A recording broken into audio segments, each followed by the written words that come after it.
So what is the big idea with Blusmart? If you had to define Blusmart in one line. Yeah. So we are building an energy infrastructure and mobility company, intertwined, interconnected. The whole idea is, which my mentor Brent also said that, look, it's imminent that in the future, all cars will become EVs over the next 10, 20 years. I mean, some countries will do it over 30 years, faster countries could be maybe 5, 10 years, mediocre countries could take still about 15, 20 years. The biggest challenge will be the charging infra challenge, and that nobody's talking about. So are you focused on the charging infra or running a fleet of electric cars? Both. Actually, it's absolutely interconnected. If I take anything out, the entire model will crumble. And that was the whole idea. So if your company has a capex of 100 that it has done up until now, how much went towards fleet of electric cars? How much went towards charging infra? Well, you need more money for charging infra because charging infra is a direct investment in our case, if I can speak so. And do you charge only your vehicles there or is it open for others? Well, the whole idea is to build the Pret of charging model. I'll come there. But initially we need all the charging for ourselves. We need to help ourselves first. But the bigger idea was to let's create an ecosystem, interconnected, where we will create massive EV charging infra. But that EV charging infra will be of no use if we don't have an anchor tenant. So then we need an anchor tenant, which is in-house anchor tenant, which is Blusmart Fleet, which will then utilize the charging infra, right? And this charging infra, and then that creates a virtuous cycle. So you create charging infra, you bring in the fleet of EVs. And why the utilization happens, you build more charging EVs infra. instead of IC right now? What is the big advantage? Yeah, I mean, EVs have massive advantages, right? So on the business side, the operating costs are super low, right? So the operating cost of running EVs is low. The cost of fuel is cheaper. So look, in 2018, when we were starting up Blusmart, the cost of CNG in India, which was a darling fuel at that time, was about 37, 38, 39 rupees a kg.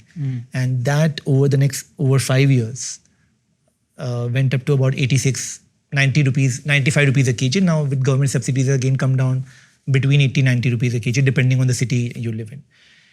And petrol and diesel at that time was about 72 rupees a litre in 2018 circa. And then that went up to now, I'm from Bombay, it's north of 105, 106 rupees a litre.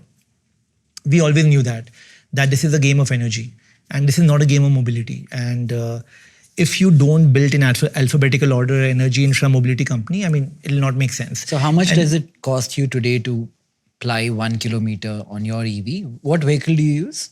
I personally? No, Blusmart. Blusmart, we have a fleet of 5,000 plus Tata Tigor cars.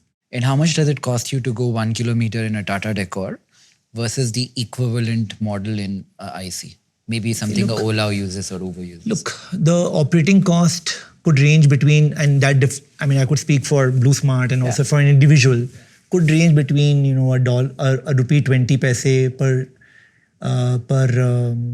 kilometer to about 2 rupees also, depending what your charging infra is like.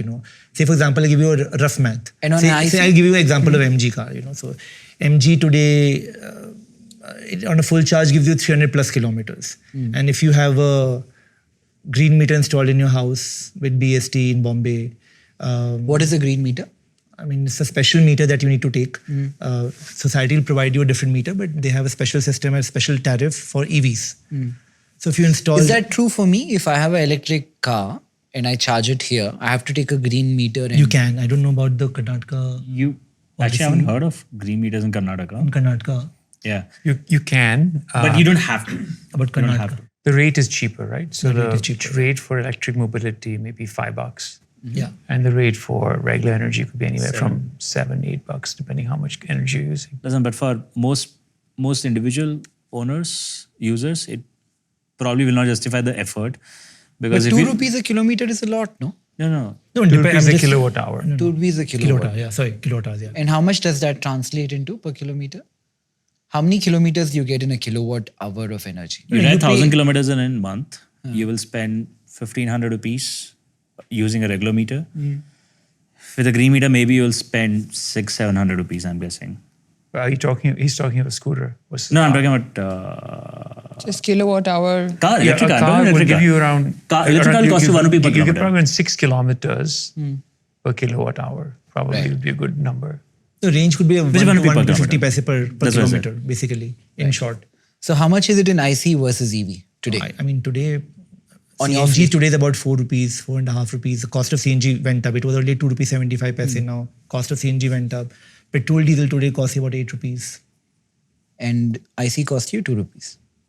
No, EV costs EV you. costs you. EVs, depending on what your energy mix is, what your capacity is. I mean, for Blusmart, it's a different scale, right? So our cost is very low. Our scale is much larger. How much would it Building be massive. for Ola if they're a comparison? Because they have a fleet Say which is... I mean, that depends again on the fuel. If they're using CNG, if the driver, I mean, Ola is an app, they're an app, but the driver, if he's using petrol or diesel, and then depends on the car, say Innova car or a small Wait, car. do you own your cars? In a way, yeah. So we lease all these cars, but we have an obligation to pay for the lease. Lease So from? leasing from DFIs. So we have secured What are DFIs? development financial institutions who fund these cars. Give me an example. So IREDA, Indian Renewable Energy Development Agency. So Power they Finance buy it and you Corporation. lease it from them? Yeah, so we have an SPV. They buy these cars. I mean, they fund these cars. That SPV takes the loan from these large DFIs. And what is their contribution in the SPV and what is yours? So they give the loan to that SPV. And that SPV, that entity will lease cars to Blusmart. We give the deposit, say the margin money for procuring that loan. For example, Can you break it down for me? How much does this Tata car cost? say the car cost, say for example, say will be 13 lakhs, just an average. Okay. I mean, it could be lower for us at the scale. Give me we for are. that car in particular. Say for example, 12.5, 13 lakhs. So we have to give certain margin. So say 2 lakh rupees per car as a margin that Blusmart will provide. Okay. And then the loan is given. Okay. And the money is paid to Tata Motors for the cost of the car. Right. And they charge you a rate of interest on that. Yes. So so the DFI will charge the rate of interest. About? For the loan, sub 10%. It's about And if 9%. any young entrepreneur who wants to start a EV car fleet can create this entire model on their own? Yeah, well, it is tough to do it also. Securing financing for at large scale is tough. I mean, that was the whole idea. But these people who are lending you, the DFI, which you said, wouldn't they give them as well? Of course they will give. They want to encourage Yeah, this. they want right? to absolutely encourage this. Yeah. What For happens to the utilization. depreciation on the asset? If I'm a DFI and I'm lending you at 10%, Yeah. in 5 So years, that is the where the car SPV comes in. That is where the entity comes in. So this could be exciting with depreciation. So if the entity involved could be a renewable energy company or in those businesses with also profits, you can also enjoy depreciation benefits, 40% depreciation benefits of owning and leasing that asset. Right. So that benefits come in with the asset owner, whoever is the owner of the asset. At the end of the cycle, these cars are valueless in a manner, right? Valueless, I wouldn't say they're valueless. I mean, in fact, the best part about EVs is that it has life 1 and life 2. So there's life 1. But the cost of the battery, let's assume, is 60% of the cost of the vehicle. Not really. I mean, I wouldn't say 60%. It's really more than 35. Yeah. It's not 60. Could be say between for a car 35-40%. And when you exhaust life 1, you can obviously replace and infuse, buy a battery, work with the OEM or another startup to say install new battery. That's when the beauty of EVs come in. Life 2. Because then you've already paid for the car. Yeah, the body is built to last for 8 to 10 years. The body is built for last for 8 to 10 years. The battery needs to be changed after 4 years. So wait, if the body is built for 10 years, Yeah. even if you change, how long is the battery built for? It depends on utilization. So for an individual On average? whose utilization is only 60 to average 100 kilometers. for Blusmart. For Blusmart. No, for I'm Blusmart, focusing on somebody who can start, somebody young, an entrepreneur who can start a business such as yours. So he can go to a DFI, borrow money, lease a vehicle, run it at scale at 2 rupees a kilometer, but maybe when he begins at a higher value. Now, what is the battery life beyond which he has to change the vehicle? And what happens to the vehicle at the end of 5 years or 10 years? Yeah, good. So now for Blusmart, our utilization is about nearly 200 kilometers a day. So which means in layman language about 6,000 kilometers a month, 70,000 plus kilometers a year. Depends what kind of warranties or guarantees you have negotiated with the leasing institution or with the manufacturer.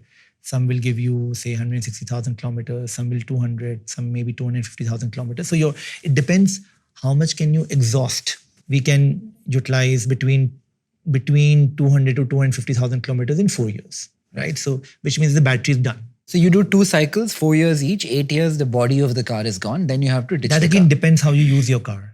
I am young. I want to start a business like Blusmart.